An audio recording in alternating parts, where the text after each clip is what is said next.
Hi, Kyle. To begin with, thank you for sharing your presentation. It was well done, specifically how you were talking to us like we were your audience at school.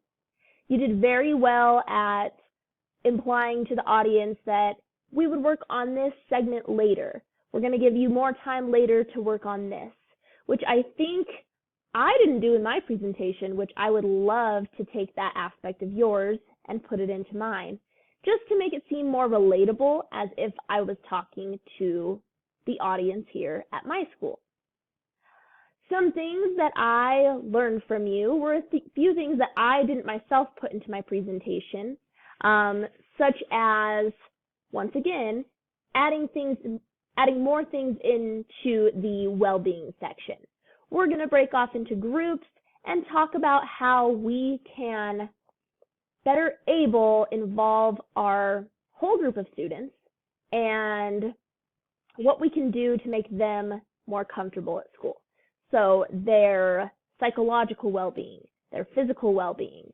Let's get together as a group and figure that out together. Another thing that you addressed really well was your culturally responsive term. You said that a lot of teachers might not know what that term means, to which you said, here are some suggestions on what we can do as teachers to make our diverse students feel like they are a part of our group and our culture in our classroom.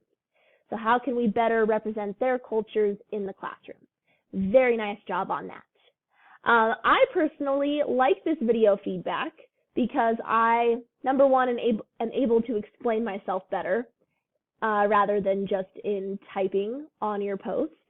So very nice job. Thank you again for sharing, and I wish you luck with the rest of this course.